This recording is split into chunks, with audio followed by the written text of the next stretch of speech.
Is 53F too old to find love? I know I'm part of the older crowd here. A little history. I was married and divorced 17 years ago. We were married for 9 years and had 3 kids together. I was divorced for 3 years before I met my now ex-BF 62M. We had dated for 13 years. Just a few weeks ago he tells me that he's not in love with me anymore and that I am a very taxing person. I will admit I've hit a rocky road here in the last few months. Depression and job loss. Nevertheless, I am devastated over this, as he promised me he would always be there for me to talk about my problems too. I was there for him during his 2 years of severe depression and unable to keep a job. I am beyond hurt and feel so betrayed. Is anyone on here my page and found love again? I feel as if I am getting too old to go through this crap. No, you're never too old to find love again. My almost stepdad is 56 and he's marrying my mom who's 48. He was in a similar place. He was scared he wouldn't find love again, but he found my mom. I promise you will find love too. Heck, no one is too old or young for anything, is what I believe. And I'm so sorry you went through all of that. Despite the fact that I'm 19, I'm still always here for you. Never too old. But be forewarned, you're never too old to be a player either. My grandpa had multiple girlfriends well past his 60s. I think he relished all the attention and free meals. That man recaptured his childhood after retirement, bought a new truck and camper and joined a band, and we only got to see him on holidays, except for one Christmas, but then his sister ripped into him for skipping it and he never missed another, and gigs. My mother died after being married to my dad for 40 years. He was only 62 when she passed. It was devastating for him. He spent a few years alone and miserable. And one day he was introduced to a nice lady. They've been together for 5 years and he's now 71. It's never too late. If it weren't for his girlfriend, he would be a loner. In the house by himself all day and all night. She makes him go out and they do things together. I'm happy he found her. Hi, I think it's possible. I'm 48 meters. So, I'm in the age range. Think you can still find it. But dating is hard, and even harder now. Online dating apps are terrible and meeting people organically is next to impossible due to the virus. It doesn't sound like you've been single long. Just try to enjoy you and the ability to just do what you enjoy. Keep doing that and you'll find someone that also enjoys those things. You're never too old. My mom met her partner at 56 and they're getting married soon. For real, don't give up.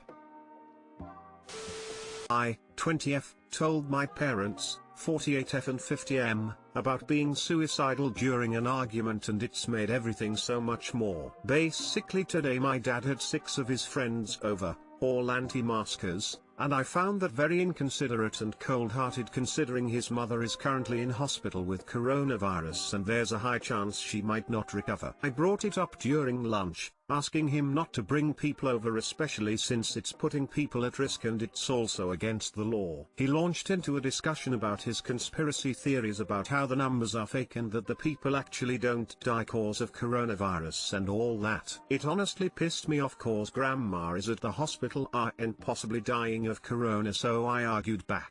At that point he tried to hit me with my education, saying at least he finished high school on his first try. Basically in my country when you change schools you have to start from the first year. Changed schools during my second year of high school after long years of convincing my parents. At that point I was really pissed, so I ended up telling them why I changed schools, which was intense bullying from a group of people that bullied me since middle school. I told them how I genuinely wanted to die and even showed them the self-harm scars I've had. Been clean for 4 years, but the scars are unfortunately still visible. He was shocked at first but ended up blaming me again, saying I could have come to them anytime, and then he started saying how much harder his childhood was and pretty much told me that I'm dramatic and that there are people with worse shit happening to them. He also made sure to mention that the only reason I felt like this is because they spoiled me too much and that's why I couldn't handle real life. At that point I just left back into my room.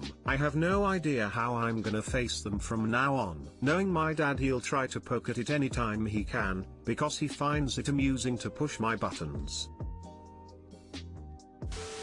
I'm sorry your parents are not supporting you. I know how that feels. My advice is to try and minimize contact, weather the storm and move out as soon as you can, because your health and mental health are truly at risk living with someone who responds to your pain with blame and mockery. It is always difficult to be honest about our vulnerability, and it's sad when this is the result. Some people simply can't imagine life outside their own experiences.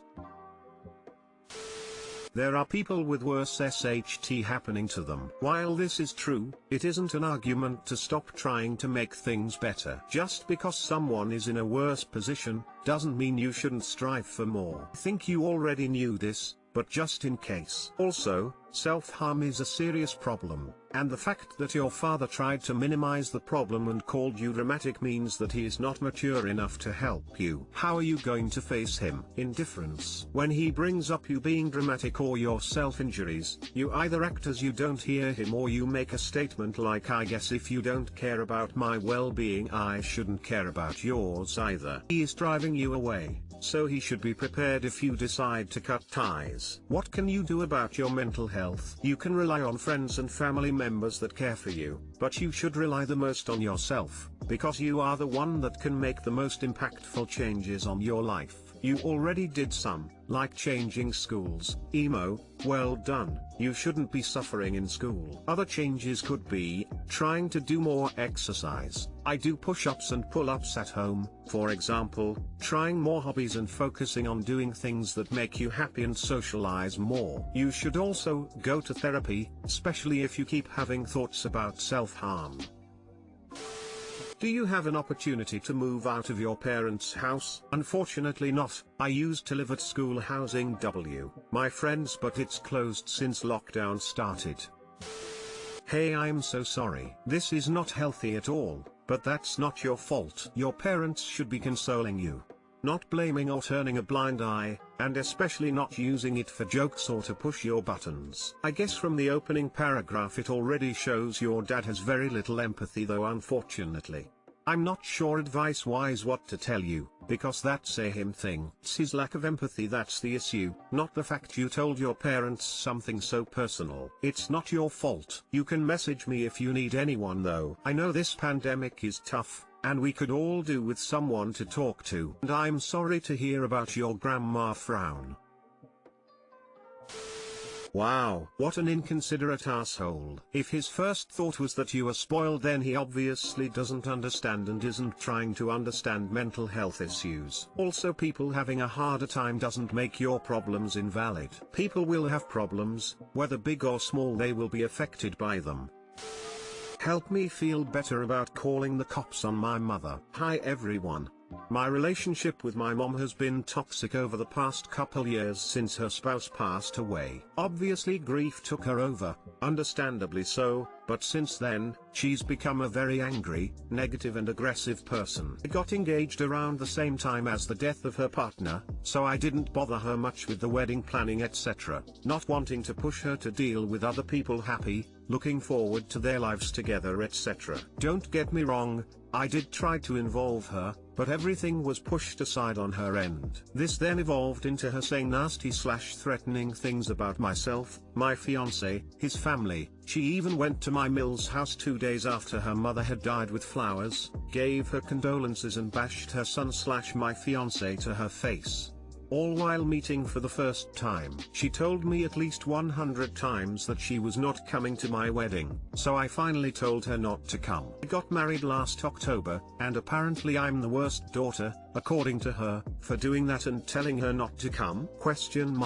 Anyways, since then, I've cut a lot of contact, haven't seen her in a year, and she's threatened suicide about 30 times. She lives alone, doesn't really have many friends due to her pessimistic attitude, doesn't work. I do feel bad about that. I've offered to come over to her place, we've made plans to go out to the mall or to eat, all for the plans to be cancelled every single time. It came down to it happening, but I'm apparently the bad guy in her eyes. It all came to a head tonight when she called me in her usual manipulative killing myself mood. I didn't take it too seriously like the other times, as she was crying and was upset. Told her I'd call her in the morning and come see her. About an hour later, She called me and pretty calmly told me her final instructions, i.e. she's picked out what she'd like to wear to be cremated, instructions on the dog, where her will is, etc. She's never said anything like that before. So I called the cops. I didn't hear anything from the cops until my mother just called me and told me to go fuck myself and that I'm dead to her. Everything is about me,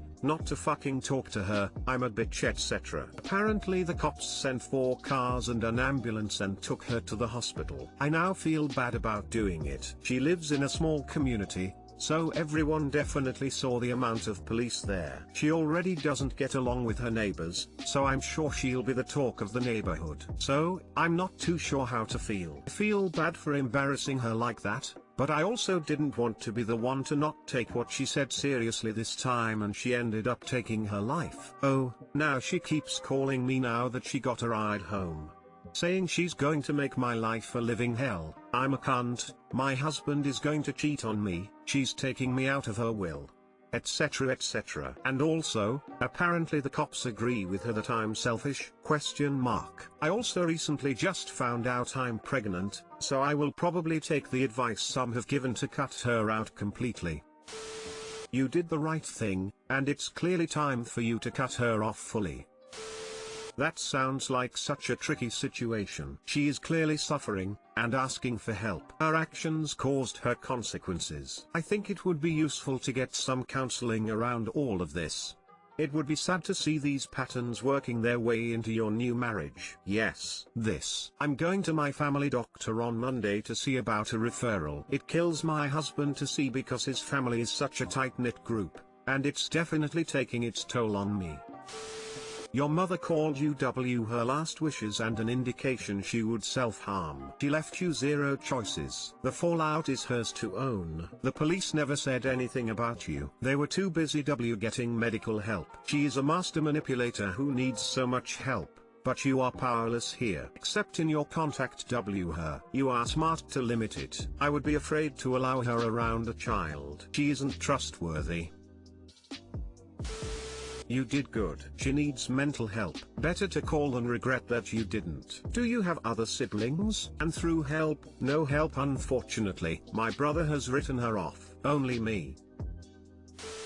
You did the right thing. If she actually went through it and you hadn't taken it seriously, then you would forever feel guilty that you knowingly allowed your mother to die. Just hold in there.